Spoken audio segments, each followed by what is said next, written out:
queridos amigos, muita paz a todos. É com muita alegria que nos encontramos aqui para a nossa palestra desse mês.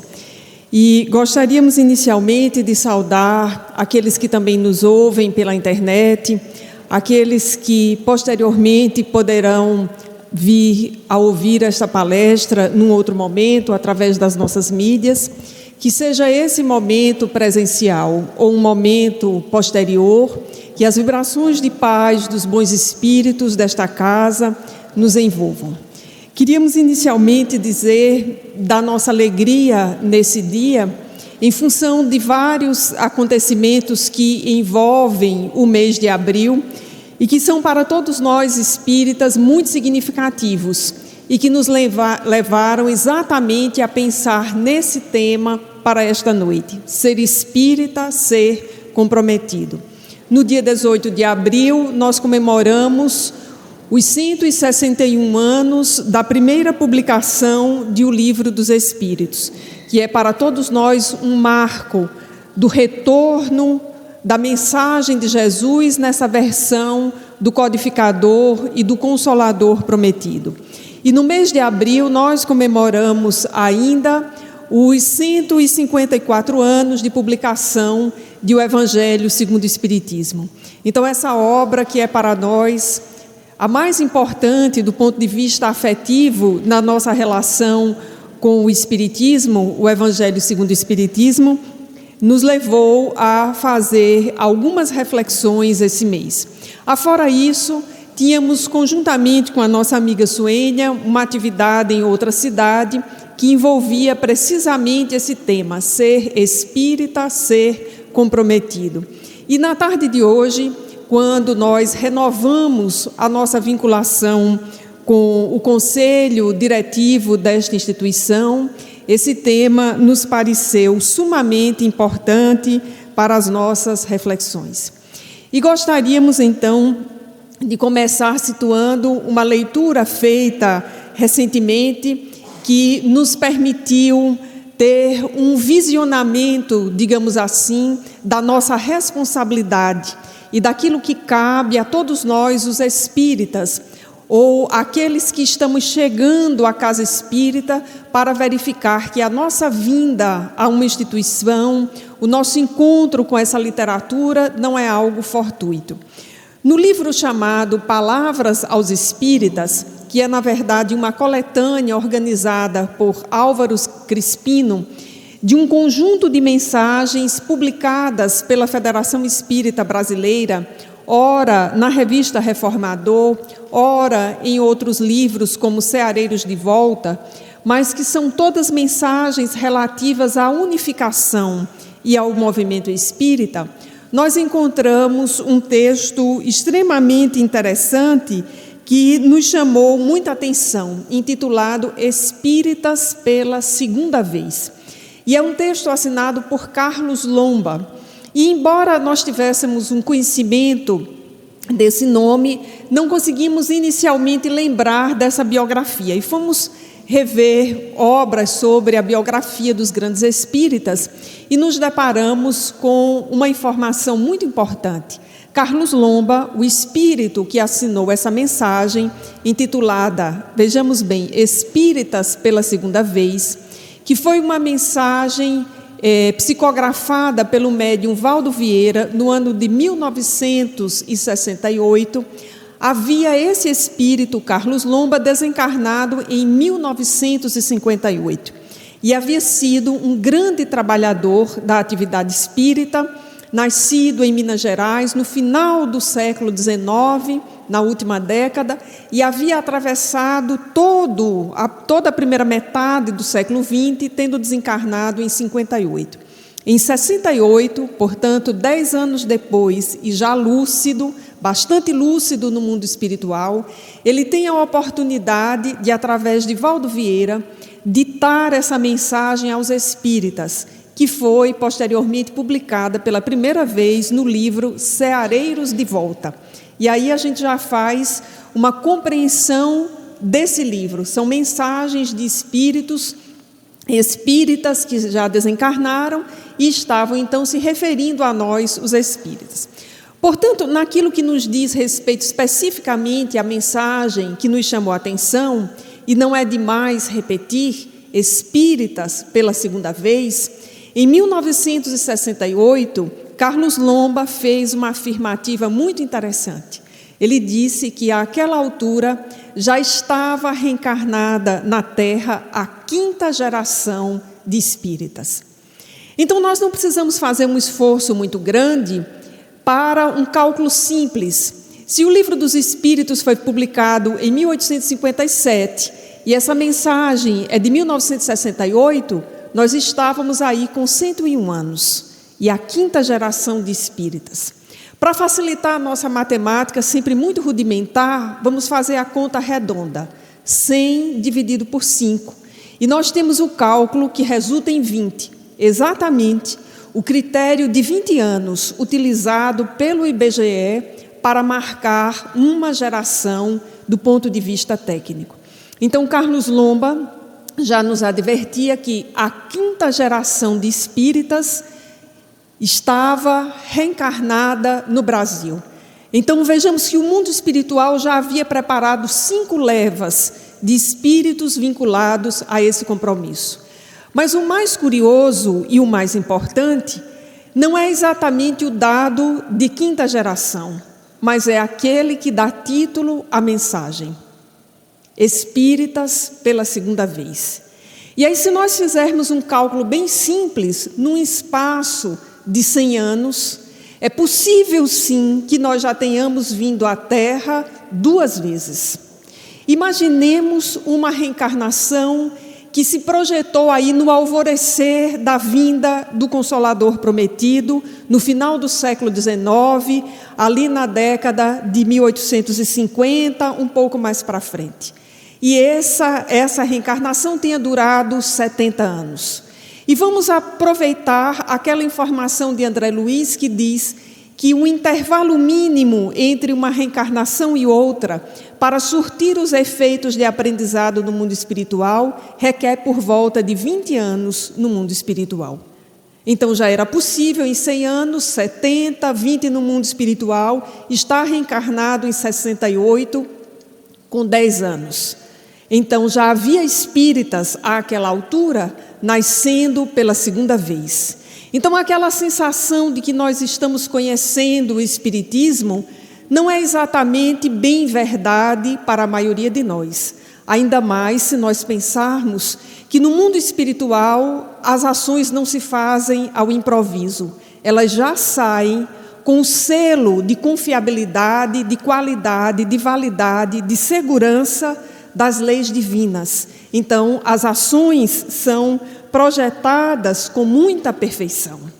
Nós estamos certamente vinculados à falange do codificador, não apenas desde o seu alvorecer, na segunda metade do século XIX, mas nós já estamos vinculados desde muito antes. O espírito Joana de Ângeles, numa mensagem intitulada Obreiros do Senhor, e que tem como subtítulo Labor em Equipe, que está no livro Após a Tempestade, da década de 1970, faz um longo histórico do nosso processo evolutivo e reencarnatório, demonstrando as várias fases da mensagem de Jesus na Terra, às quais nós nos vinculamos. E desde a vinda de Francisco, diz ela, nós fomos nos fixando cada vez mais a mensagem de Jesus, aguardando o momento da vinda do Consolador Prometido. Nessa mensagem, nós compreendemos que não apenas os grandes espíritos que foram chamados, como Joana de Ângeles foi, para assinar a codificação, e no caso específico dela, 2 mensagens em o Evangelho segundo o Espiritismo, sob o pseudônimo de um espírito amigo, foram chamados esses espíritos muito antes. Mas nós outros, que somos, para usar a expressão comum e popular, arraias muito pequenas, peixes pequenos, nesse grande oceano divino, nós também fomos chamados muito antes para nos vincularmos, para reconstruirmos o nosso pensamento, para reconstruirmos as nossas representações sobre a mensagem de Jesus e para do entendimento cognitivo dessa mensagem passarmos à ação orientada por essa mensagem. Então, voltando ao texto de Carlos Lomba, que muito nos chamou a atenção, se em 1968 a quinta geração de espíritas já estava reencarnada na Terra e já havia uma leva pela segunda vez espíritas, acrescentemos aos 100 anos de 1868 mais 60 e dividamos por 20 e nós vamos ter 8 gerações de espíritos reencarnados na Terra, mais precisamente no Brasil, vinculados ao codificador. E em 160 anos, já é possível que nós estejamos vendo aqueles que pela terceira vez no seu processo evolutivo estão nascendo com a vinculação ao Espiritismo. Então, toda essa leva dessas novas crianças que estão vindo aí, algumas delas já estão pela terceira vez vinculados ao Espiritismo. E lá no seu texto, o espírito Carlos Lomba, como sempre esteve muito vinculado à evangelização infanto-juvenil, chamava a nossa atenção para a importância desse empreendimento junto às crianças, junto aos jovens. E junto com isso, ele nos chamava a atenção também para os hábitos espíritas, entre eles, aquele que nos caracteriza, que nos singulariza, o Evangelho no Lar. E quando estávamos relendo essa mensagem do Espírito, nós nos lembramos de um texto do Espírito Humberto de Campos, que está no livro Contos desta e d'Outra Vida, que nós conhecemos no nosso período de evangelização infantil. E foi muito significativo que esse texto e esse livro, que estava perdido, adormecido em nossa memória, na manhã de hoje tivesse vindo à tona. Na obra, então, Contos desta e d'Outra Vida, o espírito Humberto de Campos, usando das suas habilidades de escritor que fora na Terra e continuou sendo e continua sendo no mundo espiritual, escreve uma crônica, nem é um conto, é uma crônica, intitulada TBC. São 3 iniciais mesmo, 3 letras, T de terra, B de bola e C de casa, TBC. E é um título muito interessante porque, olhando para o sumário, quando nós identificamos essa narrativa, nós não conseguimos saber imediatamente a que ela se refere, o que gera uma curiosidade do leitor. Mas, como dissemos, nós conhecemos esse conto, na verdade uma crônica, na nossa evangelização infantil. E desde lá, quando lemos pela primeira vez, ficou registrado a narrativa, a engenhosidade de Humberto de Campos ao construí-la e, sobretudo, a grande mensagem que essa crônica encerra. Humberto de Campos, então, utilizando-se da prerrogativa de escritor, e na tarde de hoje eu fiquei pensando que é muito bom ser escritor na terra e no mundo espiritual, porque é daquelas ocupações em que é necessário ficar quieto para poder produzir. Então, usando das prerrogativas de escritor no mundo espiritual e com essa chancela, ele descreve que tinha a oportunidade de passear pela Terra, procurando tipos singulares, situações que merecessem a observação, enfim, aquilo que interessa a um escritor, os fatos da vida, os dramas, as situações. E ele acompanha um grupo de amigos, na verdade, 3 amigos, durante 50 meses, o que dá aí 4 anos e alguma coisa.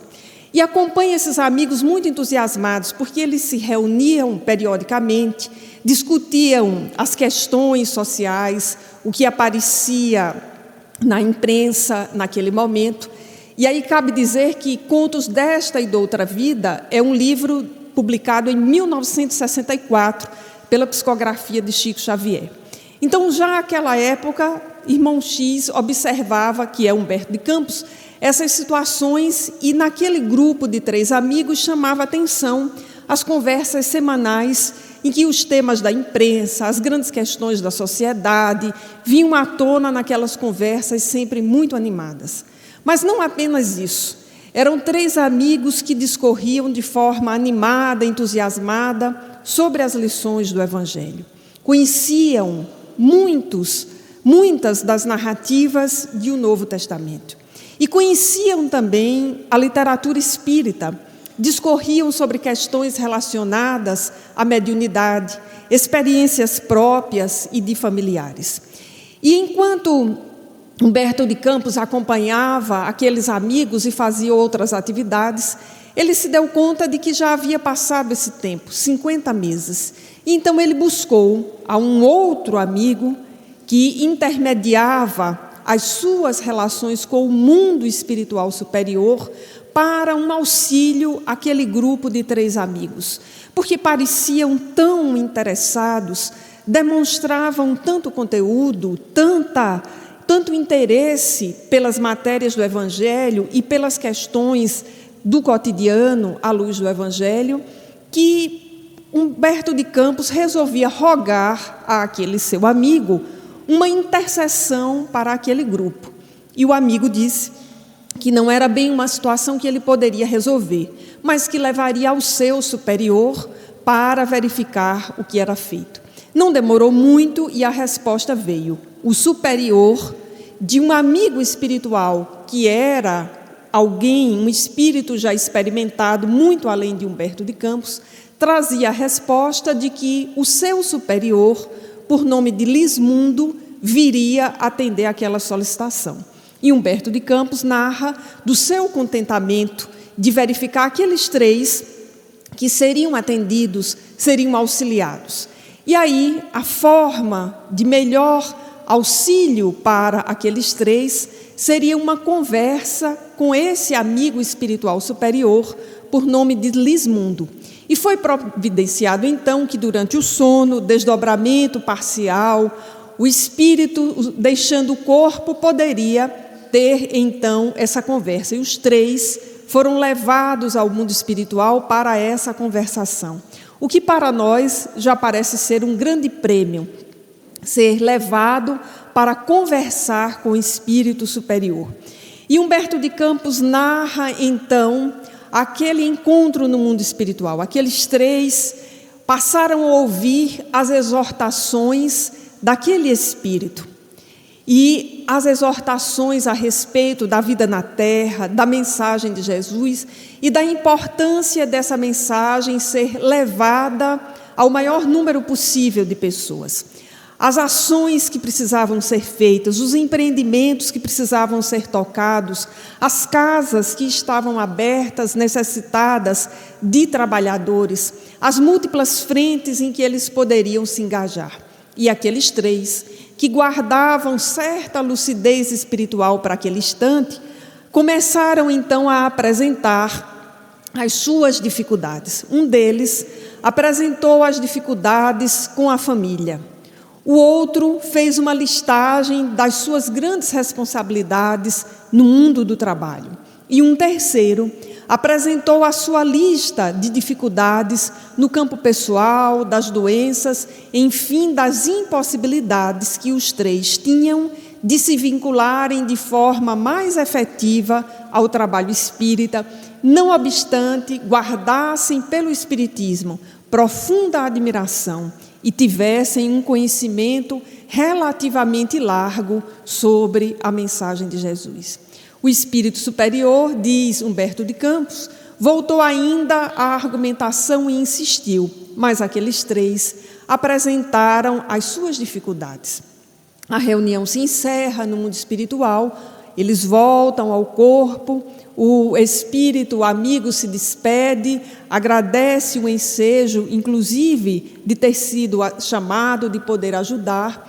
E o que Humberto de Campos vai observar no dia seguinte é que aqueles 3 que tiveram essa oportunidade significativa e que até guardavam uma certa memória do acontecido, voltam para as suas atividades habituais e, ao longo do dia, relembram as dificuldades com a família, as grandes responsabilidades com o trabalho, as dificuldades com a saúde e concluem os 3 que estão impedidos de colaborar com a obra espírita. No entanto, no fim da tarde, como acontecia de modo costumeiro, se reúnem para conversar e repassam as atividades, repassam as notícias que se apresentavam na mídia, examinam as grandes problemáticas da humanidade, as dores humanas, enfim, e se reúnem para aquela conversa e se despedem logo mais. E Humberto de Campos, que havia acompanhado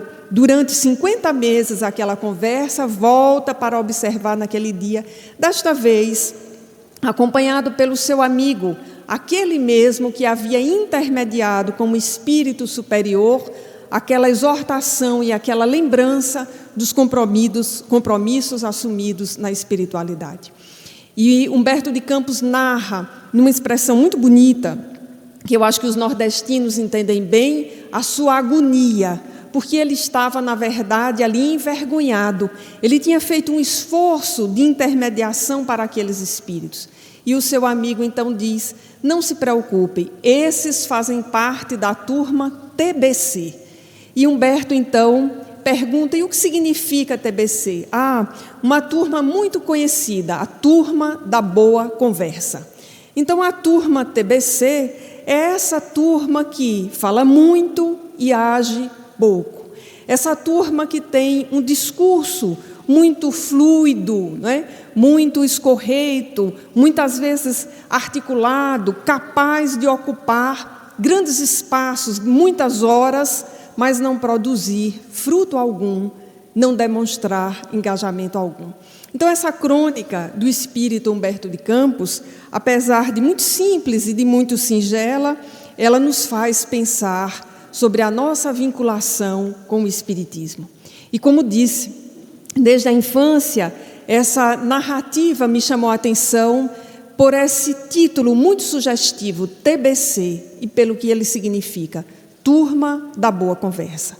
E lembrei-me exatamente dessa narrativa hoje por conta da releitura do texto de Carlos Lomba, Espíritas pela segunda vez. É possível, é claro que é possível, é factível que nós estejamos vendo a 8ª geração de espíritas nascendo na Terra. Muitos de nós já viemos pela segunda vez, alguns já estão chegando, talvez pela 3ª vez. O melhor será que não tenhamos nos vinculado à TBC, que essa não seja a nossa marca, porque o Espiritismo é profundamente precioso e esclarecedor para ficar apenas nas nossas conversas. A narrativa de Humberto de Campos é uma grande alegoria com um profundo ensinamento para todos nós. E observamos que o codificador teve uma preocupação pedagógica muito grande com todos nós que nos dizemos espíritas, com aqueles que se aproximam da literatura espírita. Nós encontramos ao longo do Evangelho segundo o Espiritismo várias mensagens diretamente vinculadas a nós, os espíritas. O livro, como um todo, nos diz respeito, mas há algumas mensagens diretamente destinadas a nós. Vejamos o texto Os Bons Espíritas, escrito pelo próprio codificador, em que, se nós nos detivéssemos a observar apenas os adjetivos que aparecem no texto, nós já teríamos matéria para a mais profunda reflexão, porque o título do texto é Os Bons Espíritas, e nós já podemos fazer várias inferências e tirar algumas conclusões a partir do título.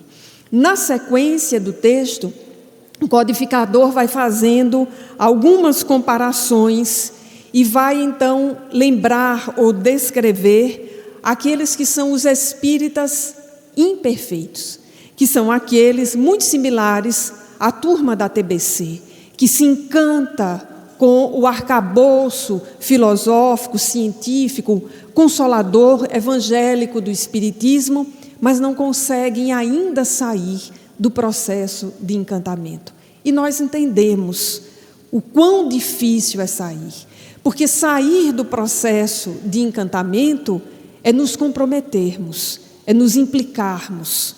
Como diz a nossa amiga Rafaela, é nos implicarmos, é nos sentirmos parte, é sentirmos que a mensagem é, antes de mais nada, para nós.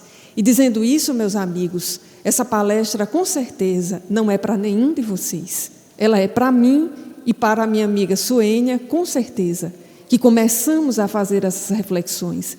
Mas percebemos que não podíamos guardá-las apenas para nós, embora estejamos primeiramente implicadas com ela ao dizer tudo isso.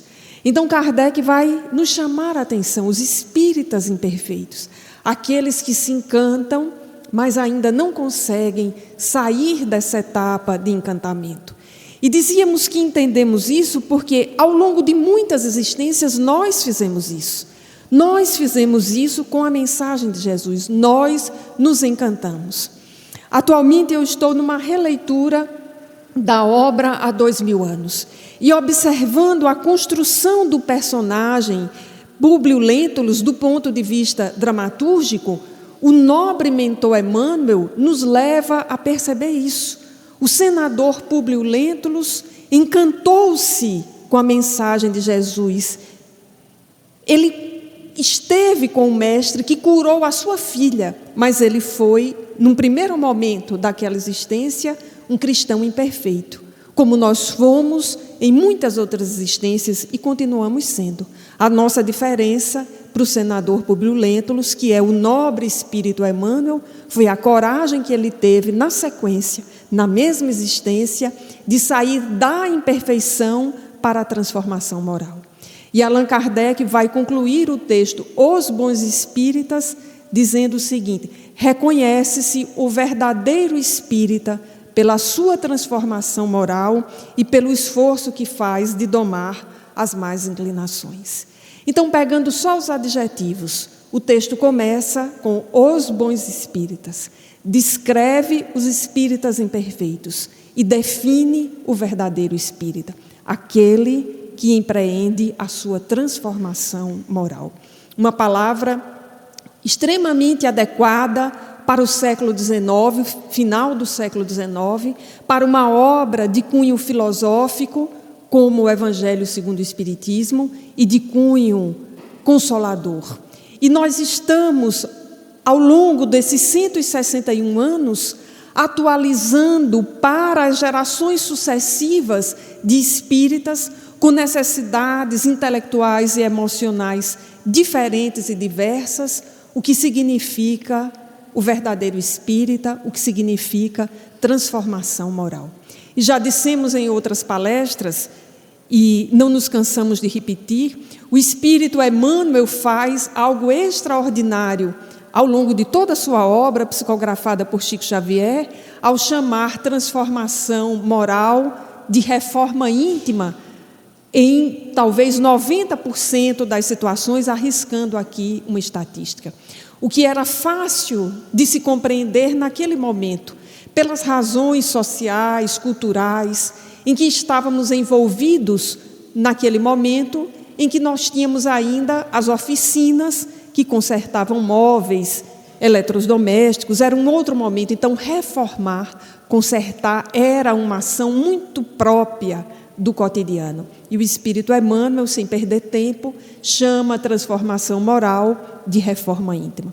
Todavia, ao longo de sua obra, nós temos nos surpreendido com expressões que são supostamente da obra de Joana de Ângeles: autoiluminação, autoaperfeiçoamento.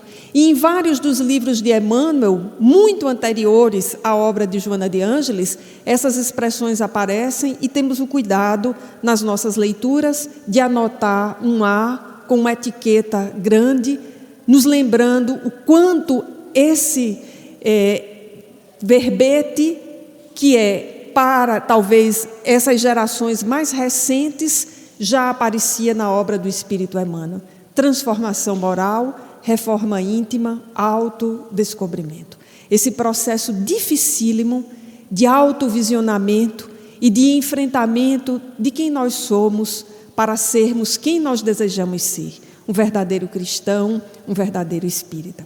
Então Allan Kardec escreve, aliás, esse texto belíssimo, Os Bons Espíritas, para falar sobre nós, um texto expositivo.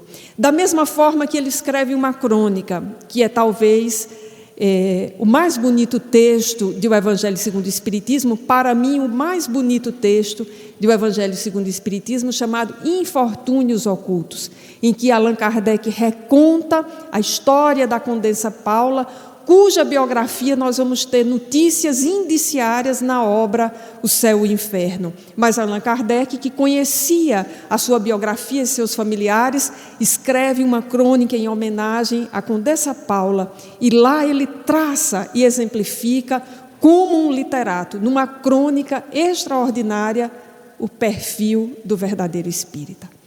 Mas os espíritos não nos deixariam, digamos assim, apenas com o codificador. E nós vamos encontrar outros textos da autoria dos espíritos que assessoravam a Allan Kardec e que vão nos chamar a atenção para a nossa missão, a missão dos espíritas. O que nos cabe, afinal de contas, nesse processo todo de transformação moral, nesse momento de transição em que estamos vivendo. O que cabe aos espíritas fazerem, além desse processo pessoal que nós temos de comprometimento para conosco. Nós não estamos na Terra a passeio. Em inúmeras mensagens, Joana de Ângeles diz isso: nós não viemos à Terra a passeio. Quem estiver imaginando, usando aqui as nossas palavras, que isso é um grande parque de diversões, ainda não está querendo se implicar, ainda não percebeu a história. Qual é, enfim, a utilidade do Espiritismo? E já em O Livro dos Espíritos, na questão 779, quando o Livro dos Espíritos já está discutindo as leis morais por volta da lei de sociedade, Allan Kardec pergunta aos espíritos precisamente qual é o objetivo, qual é a finalidade do Espiritismo, parafraseando aqui ligeiramente o codificador. E a resposta dos espíritos: combater o materialismo. Então nós temos uma grande função na Terra, combater o materialismo, que tem aparecido sucessivamente reinventado. E essas 8 gerações de que falamos têm enfrentado as diversas faces e as diversas fases do materialismo que tem sido vencido pela mensagem de Jesus, mas que, para usar a expressão do senso comum, não se entrega e se reinventa a cada momento. Então nós precisamos estar muito alertas, porque a grande função do Espiritismo é combater o materialismo. E lá no Evangelho segundo o Espiritismo, como dizíamos no capítulo 20, nós vamos encontrar o texto Missão dos Espíritas, que apresenta lá o conjunto de trabalho, digamos assim, a grande ordem do dia para todos nós. E textualmente os Espíritos nos dizem: e depois, e levai a palavra divina. Então nós temos uma tarefa na difusão do Espiritismo.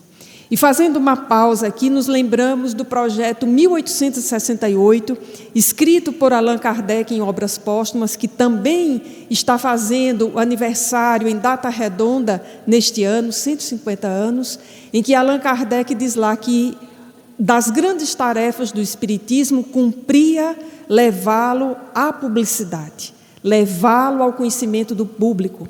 E ele diz que, terminada a estruturação teórica, a organização do Espiritismo, iria se dedicar à publicidade, ou seja, à difusão do Espiritismo. E, para isso, dedicaria mais tempo à revista espírita, mais tempo aos textos nos jornais. E quanto mais o Espiritismo fosse difundido, um maior número de pessoas, diz o codificador, compreenderiam essa mensagem e, consequentemente, diminuiria o número dos detratores que vêm de forma sistemática, denegrindo a imagem do Espiritismo. Então vejamos bem a lucidez e a coerência da codificação com os textos pessoais de Allan Kardec, o projeto 1868, um texto importantíssimo para todos nós.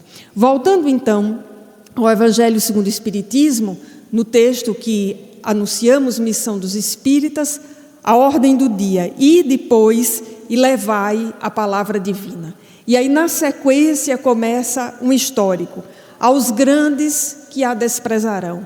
E vejamos que interessante, paradoxal. Na lógica materialista, nós diríamos, bom, por que levar a quem vai desprezar? Não vamos fazer isso não, que não vai dar certo. Mas a ordem do dia nos leva a uma outra compreensão. Levá-la aos grandes que a desprezarão, aos eruditos que exigirão provas. Então, a subversão da lógica materialista que o Espiritismo, assentado na moral de Jesus e em seus ensinamentos, nos traz. E aos pequenos, principalmente, diz o texto, aos mártires do trabalho desta provação terrena, encontrareis entre eles a fé e o fervor. Ides, estes receberão a doutrina com hinos de gratidão e louvores a Deus, e santa consolação lhes levarei, e eles baixarão a fronte, rendendo-lhe graça pelas aflições que a terra destina. Então vejamos a clareza desse texto. O Espiritismo precisa ser vivido e divulgado. E os aflitos, tal como no capítulo 6 do Evangelho segundo, aliás, no capítulo 5 do Evangelho segundo o Espiritismo, e nas Bem-aventuranças, os aflitos, esses compreenderão de pronto a mensagem do Espiritismo. Isso é para todos nós. Por que é que estamos aqui? É porque havia ou há em nós uma aflição dos mais diferentes gêneros que nos impele, que nos trabalha a alma e que nos faz entender de forma superior, transcendental, melhor dizendo, essa doutrina. A partir do nosso encontro com o Espiritismo e com a literatura espírita, nós passamos sim a ter uma outra visão da vida. Nós passamos a compreender aquilo que para o materialismo é impossível compreender, que é as razões do sofrimento, sem fazer ao sofrimento a apologia, mas fazendo uma leitura cristã do sofrimento, que é das suas razões e da sua acolhida, da necessidade ainda num mundo de provas e expiação, para espíritos muito, muito limitados como nós, a aflição ainda tem um lugar em nossas vidas. E por misericórdia, nós vivemos quadras e não vidas inteiras de aflição. A misericórdia divina consegue dosar com perfeição essa relação entre felicidade, paz de espírito e aflição, para que nós possamos, na vivência dessas experiências, ir nos implicando e superando. Então nós estamos aqui e nós buscamos o Espiritismo porque nós nos sentimos contemplados nesse processo. Nós sentimos que essa leitura faz sentido a essa existência, cujo mundo sem ela, cujo mundo sem a mensagem de Jesus se perde num cipoal de interpretações, de situações desconexas que não têm trazido, apesar de todo o progresso material, o mais importante: a paz, o conforto espiritual. Então nós temos, saindo daquele estado de espíritas imperfeitos para, digamos assim, espíritas implicados em busca da nossa transformação moral, porque não é assumir a nossa condição de espíritas que essa transformação está feita. Ela começa aí. E ainda hoje, no nosso grupo de estudo, nós refletíamos sobre o processo reencarnatório.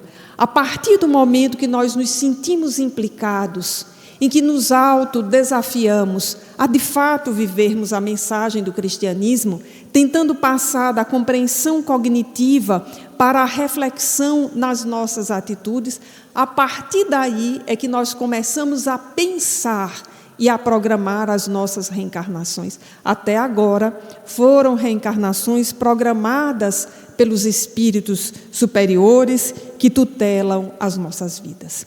E é nesse sentido, por exemplo, que nós encontramos muita razão de ser quando nós vamos nos sentindo, de alguma forma, relacionados ou parecidos com aqueles personagens da parábola dos trabalhadores da última hora. Às vezes nós nos sentimos mais próximos daqueles que foram chamados no começo da jornada, mas que reclamaram no final.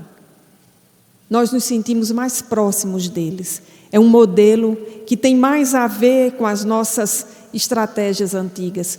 Porque os que foram chamados no início e que aguardaram a recompensa conforme acordado, mas que lá no final, quando aqueles que chegam na última hora e trabalham com o mesmo afinco e recebem o mesmo salário, despertam a sua inveja ou o seu senso de discussão, a sua vontade de rebelião, muitas vezes nós nos sentimos mais parecidos com esses que não receberam além do que estava acordado.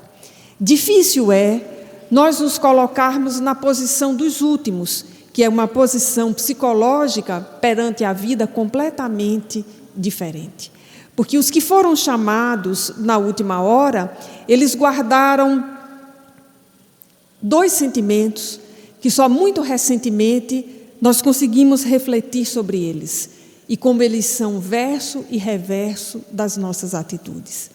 Os que ficaram ali por último, eles mantiveram-se na disponibilidade de serem chamados.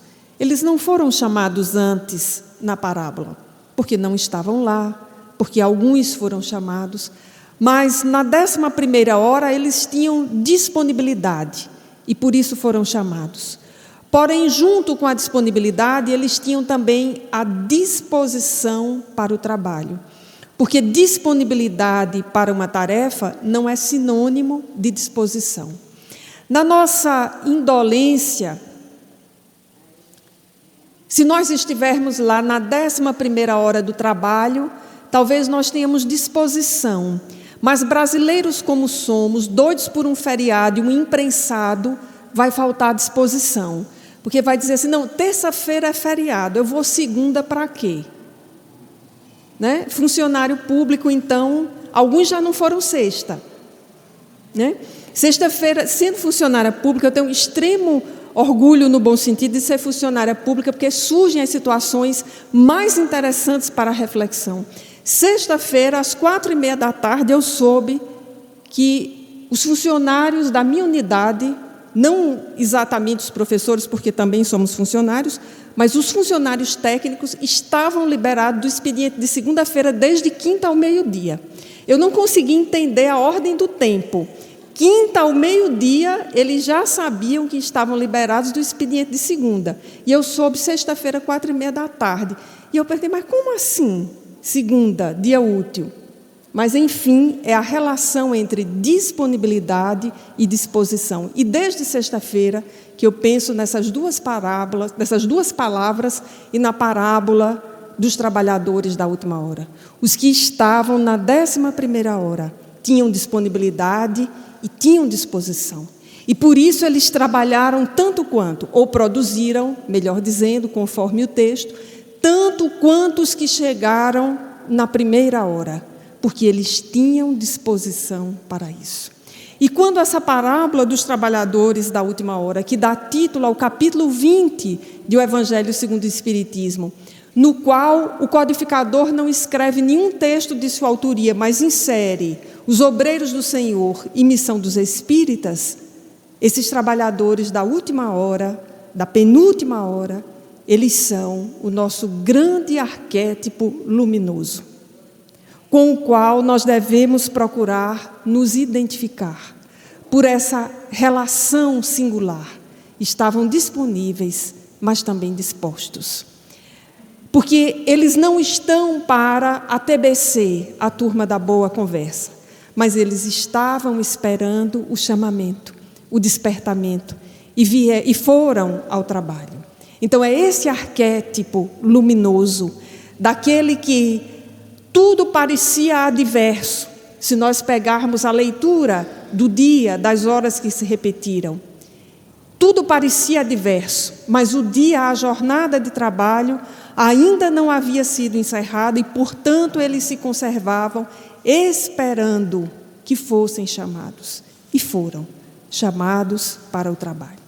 É nesse sentido, amigos, que no mês de abril, que nos convida a tantas reflexões pelo Livro dos Espíritos, pelo Evangelho segundo o Espiritismo, neste ano de aniversário do Projeto 1868, nós precisamos encetar essas reflexões e talvez coroá-las com um texto de Joana de Ângeles, aliás, 2 textos. Um que citamos, Os Obreiros do Senhor, que está em Após a Tempestade, e um outro mais recente, dessa última coleção do Espírito Joana de Ângeles, Carta aos Novos Cristãos, que está no livro Entrega-te a Deus. E aí, para esse texto, nós precisamos ter uma disposição de leitura, não no sentido de que é um texto difícil, mas que é um texto profundamente reflexivo. Do ponto de vista da construção, é algo belíssimo, porque Joana de Ângeles volta com o título e o estilo do texto ao momento primeiro do cristianismo, as cartas de Paulo. Então, no estilo de Paulo, ela escreve cartas, e o texto intitula-se Carta aos Novos Cristãos. E do mesmo jeito de Os Bons Espíritas, se nós ficássemos no título, nós já teríamos muitas reflexões para fazer. E como se não bastasse este texto, com este título, num livro que se chama Entrega-te a Deus, nós vamos encontrar uma listagem de 16 compromissos dos novos cristãos. 16 compromissos. E nós vamos lendo assim, um atrás do outro, e vamos ficando espantados da tarefa árdua que temos para fazer, mas uma tarefa profundamente assessorada pelos espíritos superiores. Nós vamos citar aqui somente alguns desses 16 para permitir que possamos refletir sobre eles posteriormente. Joana, no início do texto, ela vai nos dizer algo importantíssimo. Cabe aos cristãos novos proceder de maneira compatível com os ensinamentos do Mestre de Nazaré, revividos e atualizados pelos embaixadores espirituais. É bom repetir, porque é uma informação que nos pega pela reflexão e pela emoção. Cabe aos cristãos novos proceder de maneira compatível com os ensinamentos do Mestre de Nazaré, revividos e atualizados pelos embaixadores espirituais.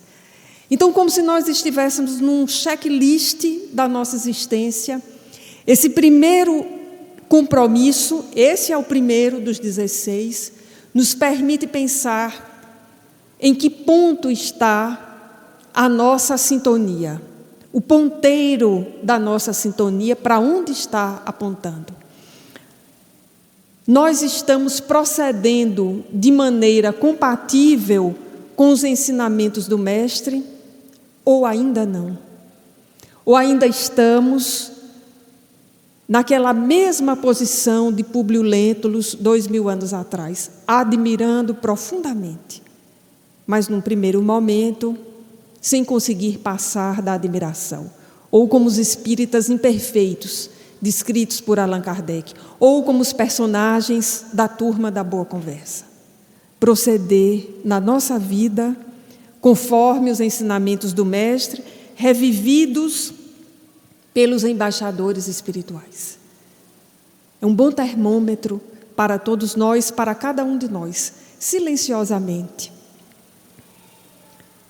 acolhendo-nos num momento de reflexão sincera,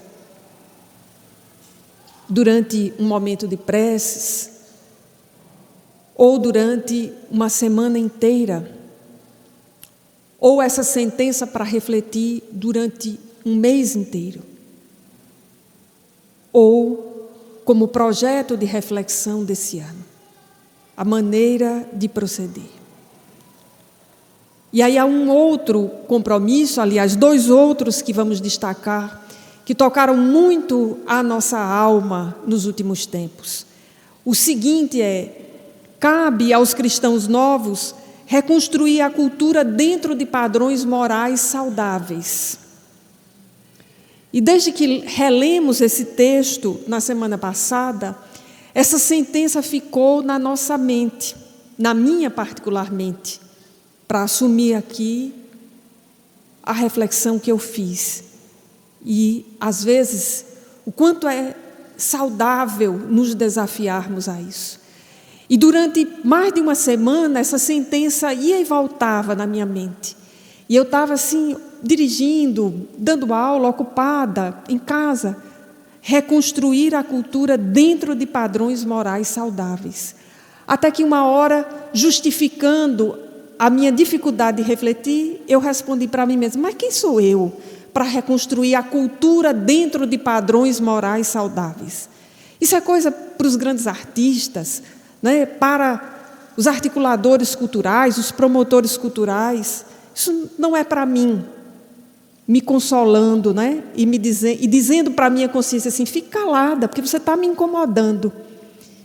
E como as coisas não acontecem por acaso, semana passada, antes de ir para esse seminário que fomos, num dos dias de trabalho, eu fui subindo as escadas do prédio onde eu trabalho, e é uma escada em caracol no 2º andar. Então, é uma escada ótima para pensar, porque só sobe um e só desce um de cada vez. E como é em caracol, às vezes, quando eu estou refletindo, eu penso que o arquiteto que projetou aquilo, projetou para que todo mundo que subisse refletisse. Mas quem sobe aquelas escadas chega lá em cima morto. E aí, num dia, eu estava subindo aquelas escadas e essa frase veio à tona e eu já estava quase mandando a consciência se calar, quando veio uma outra frase, que não é minha, evidentemente. E demonstrou o quanto eu estava querendo calar a reflexão. E a sentença disse assim, me dizes o que postas, o que curtes e o que compartilha, e eu saberei quem és. É claro que essa sentença não é minha, porque eu não sou inteligente a ponto de elaborar isso. E eu fiquei parada no meio de uma escada, que é um caracol, travando a descida de uma pessoa que vinha, espantada com a profundidade da sentença. Me dizes o que postas, o que curtes e o que compartilha, e o detalhe do verbo, e eu saberei quem és. Meus amigos, só a espiritualidade para nos acudir. E aí os outros dias foram para refletir na outra frase, que é uma frase sobre a cultura e sobre como às vezes não ajudamos a reconstruir, porque curtimos e compartilhamos muitas besteiras. E como se tivesse sido pouco essa reflexão, e eu estou quase terminando, ainda ontem nós pegamos no estudo da mediúnica aquilo que com todo afeto nós dizemos uma pancada de Dona Ivone, do Amaral Pereira, no livro Devassando o Invisível, quando ela narra uma experiência de convívio com o mundo espiritual, numa situação em que os espíritos se apresentavam de modo grotesco, relativamente cômico, e ela começou a rir. E o espírito Charles, o seu mentor, disse que ela não fizesse isso, porque ela reafirmava aquele padrão cômico grotesco. Foi para arrematar a reflexão de 2 semanas. E por fim, amigos, como espíritas, sendo espírita e sendo comprometido, revisando os 16 compromissos que Joana de Ângeles nos deixou, o que me implicou ainda mais no final de semana do seminário. Cabe aos cristãos novos cantar hosanas ao Senhor em todas as circunstâncias. Aí esse, por último, é de chorar profundamente, porque às vezes nós não fazemos isso e nós reclamamos e reclamamos da vida, e cabe aos cristãos novos cantar hosanas ao Senhor em todas as circunstâncias.